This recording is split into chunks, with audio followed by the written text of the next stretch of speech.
Hey all, and welcome back to the channel. Today I'm going to show you how to remove and replace the air conditioning compressor low pressure suction hose on this 2010 Toyota Tundra. The low pressure hose is right here. Now mine has this valve on it because I was diverting some of the refrigerant into a killer chiller system that cooled my intercooler fluid for drag racing, but I put the truck back to stock. I took the supercharger off of it, and that's why I'm replacing this hose. Now, yours won't have any of this, but the process will be the same. First of all, you will need to evacuate the refrigerant out of the system, and I did that at the shop using an AC machine. After that's done, we just have the two nuts that we need to disconnect. One is right here, and then one is on the compressor itself, and then we can remove this hose. Let's get this one disconnected first. It's a 10 millimeter nut. And like I said, make sure that there is no pressure in the system, because if there is, when you disconnect this, pressure is going to shoot out of there and get in your face and potentially injure you, as well as contaminate the environment, which is not good. So make sure to evacuate it properly. And then you can wiggle it off, hold the bottom part of the hose, and remove it like this. Make sure that the O-ring stays on this piece right here and doesn't stay inside there. And then just cover this with a bag or a glove or something so that dirt and debris don't fall inside there.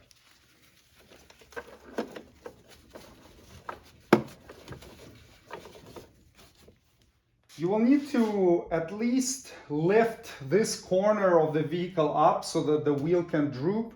I have a vehicle hoist, but you can use a jack and a jack stand on a frame here to lift this corner up. The wheel will go down, and that will give you enough access. If you can't reach inside there, if the wheel doesn't provide enough space, you can take the wheel off using a 22 millimeter socket.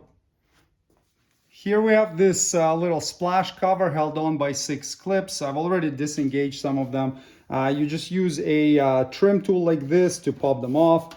And I'll put a link in the video description for the tools and supplies that may help you in completing this job. Now you have access to this 10 millimeter bolt right there that holds the bottom of this hose onto the compressor. You can loosen that and remove the bolt.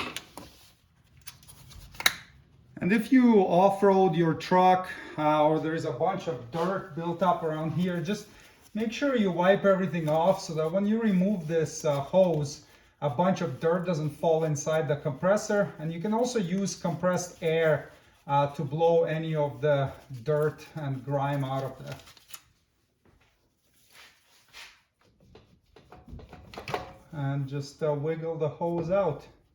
And a few drops of oil might come out of it, which is normal. And cover it up with a clean rag or something so that dirt doesn't fall inside there while you're getting the hose in and out. And now we can get the old hose out of here.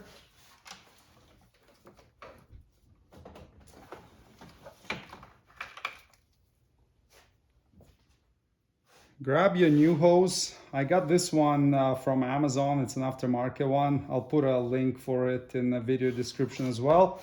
And then it's got the little caps on it. You can just leave them on for now while you're feeding the hose in, so you don't rub the seals on any dirt, and it stays protected.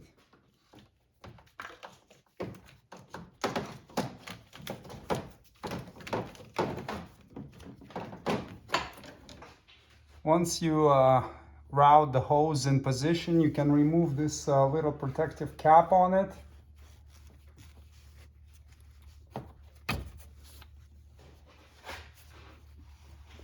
And apply some clean compressor oil to the O-ring. Make sure your gloves aren't covered in dirt when you're doing this. Now we can remove our protective towel and reinstall this hose. Make sure it's lined up straight and then push it down until it inserts into the hole.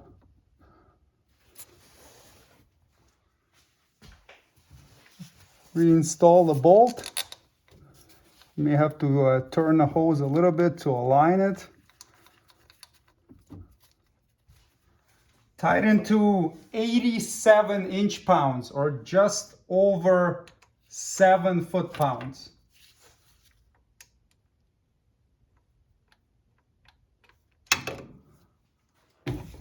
Now reinstall this cover with all the clips. Repeat the process up top.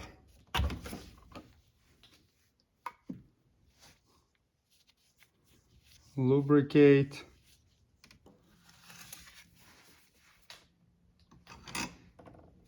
Install.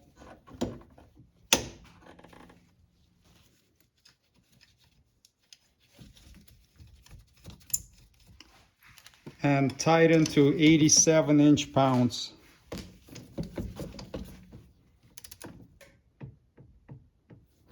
And now you can lower the vehicle on the ground and take it to an AC shop to have the system recharged, and you're done.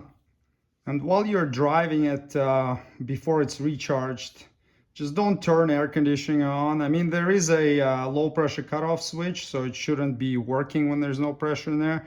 But just to be on the safe side, leave the AC off until you have the system fully recharged. Thanks for watching. Subscribe if you'd like to see more Toyota Tundra maintenance and repair videos. See you next time. Cheers.